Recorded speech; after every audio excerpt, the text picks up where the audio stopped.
I mean, some companies are better than others. But you think about Ericsson and you think about Google, I'm going to guess that they're very different, right? And yet they're both successful. So I think that every leader or group of leaders has to decide what's right for them.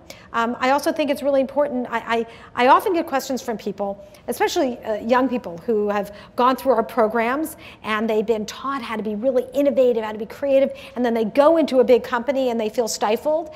And they say, how do I handle that? How do I deal with it? And one of the answers is, say, find other like-minded people in the company, do these types of things to try to influence, or guess what? Leave. You know what? It's possible if a company doesn't match your style, go somewhere else. Start your own company. You know, you're not an indentured servant. And so I think it's very important for us to realize that we can move. And so if I go to Ericsson and it's a great match, fabulous. If I go to a Google and it's a great match, fabulous. But if it's not, guess what? I can pick up and go to another one. Or decide to start my own. It's easy to say. There was a piece many of you would have read about Amazon in the New York Times a few weeks ago about the brutally innovative culture there. The fact that, you know, most of the senior people at some point or other break down at their desk. Most people are very unhappy. Bezos pushes people so hard. Is there a dark side to all this?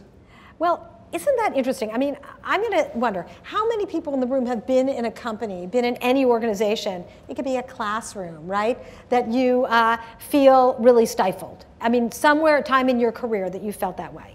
Okay, everybody. 99.9% of people. As well, right? Okay, or family, exactly. I mean, exactly, it could be a family, exactly. Well, this is a really important point. I actually, in my book, Ingenious, I have several chapters about different aspects of culture. And I basically talk about the fact that, you know, every organization, from a baseball team, a family, you know, any group of friends has a culture. And we're super tuned to those cultures. So when you walk in the door, you quickly figure out what the rules of the game are. But guess what? You can either try to change the rules, or you can join another team.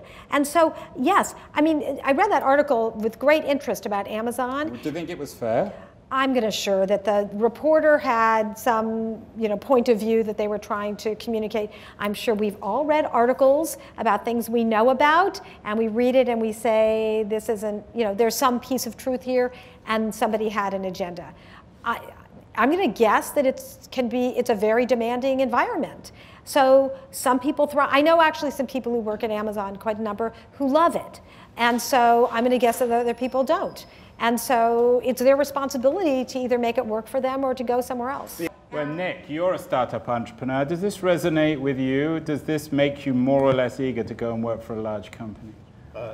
My experience generally is large companies sort of induce fear and anxiety generally in the people who work for them. Have you ever worked for one? And you might introduce yourself as well. Yeah, I'm Nick Foster. I work for a startup in San Francisco called Quid. I've worked for a number of large companies, both, you know, as sort of a peon and a minion in that framework, and also I've been up the chain. I'm sure I've instilled enough fear and anxiety in people who've worked for me, accidentally too.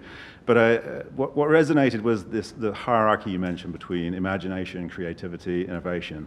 I think big companies have a structure that sometimes stop imagination. Their employees go home every night, they invent stories for their kids, they do art. They're not at home thinking, oh, I'm being creative, but they come in through the door of the company and now they're following the role they believe they should follow, and I think that's probably the stifling moment. Sorry, I just want to add, Juan from Rally Team, you were nodding there. Do you agree with Nick? Absolutely. Like, I spent most of my career in the corporate world, and who did you work for? I've worked for Microsoft, worked for a large telecom company, large tech company, large energy company, large consulting company. Every single job that I've left has never been because of the paycheck.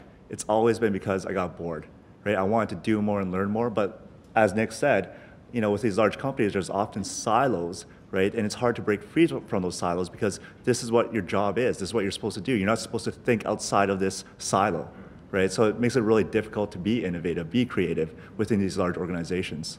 I just want to add Mariano as well, another startup guy who's demoing here. Mariano, are you on the same page as Nick and the other entrepreneurs here?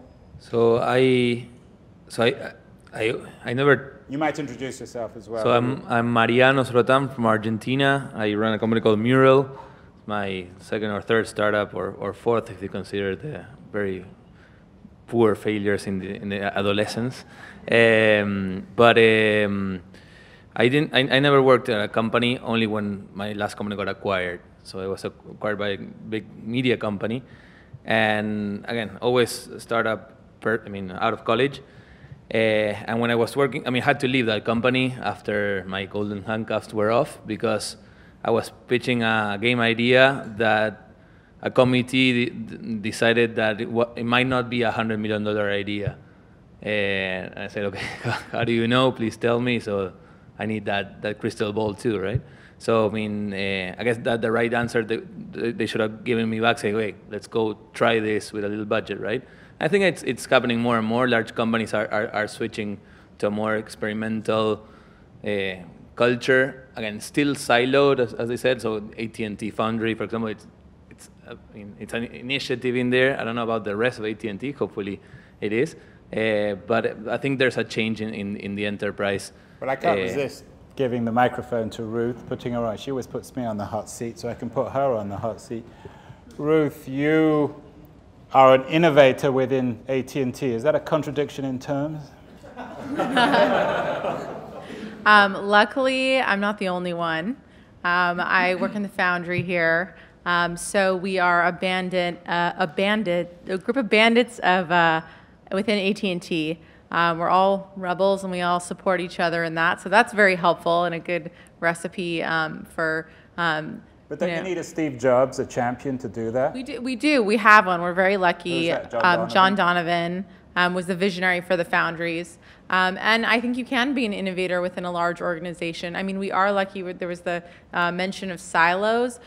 We are a cross-functional team, and often, sometimes we can get caught up in the silos, but then we have lunch, we collaborate on projects, and we're really lucky that we have this kind of environment and space and autonomy here to, put on programs like Futurecast. I get to choose what topic I want every time. There's no one giving me marching orders, because we're here, we're in open space, and we're able to innovate and have the room to play that out. So things like proof of concepts, speaking on behalf of the company, exploring partnerships. That's why the Foundry was created, so that we can meet these great entrepreneurs and really fully explore the potential there, rather than them trying to talk to 10 different people in all parts of the country and not have much clear direction. Tina, this word silo is becoming fashionable.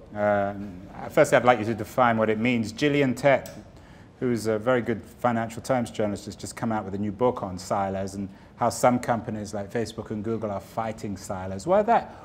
Firstly, what is a silo? And secondly, why is it, maybe you agree or don't, but why is it such a fashionable issue now, and why do so many companies want to break silos down? Well, obviously, if a silo is keeping people separate, what is a silo? Well, let's define it, right? It's a group of people within an organization who are insulated from each other, right? So let's think of a silo in a university, right? If you've got the chemistry department and the math department and the history department and they don't talk to each other, that would be considered a silo. And clearly we know that in a university or in a company, the more cross-pollination you have, the better, because the interesting things happen at the boundaries. So the goal is to break them down. A lot has to do with the way the organization is structured, right? If someone has a lot of power and power over their silo, they don't want to give that up, because, if I see what's going on in the other silo, I want to do something differently. But there's something I really want to bring up that all of these comments sort of begged, was that the piece of the model that I didn't get to tell you, or that I didn't tell you about the imagination, creativity, innovation, entrepreneurship. It's actually a cycle. And I call it the invention cycle. It goes back to the beginning. It goes back to imagination. So here's what happens. An individual or a group of individuals comes up with a vision. They imagine the way the world might be different. That stimulates creative problem solving. It also then stimulates or encourages people to come up with innovative solutions, and then goes to entrepreneurship, where you start scaling the ideas. But that cannot happen without inspiring the imagination of other people. And so you end up with these wave upon wave of innovation and entrepreneurship, because it goes around and around and around. And so really the leader of an organization, their responsibility is to continue to inspire the imagination of others in their organization. And that's a huge failure of leadership if the leaders don't do that.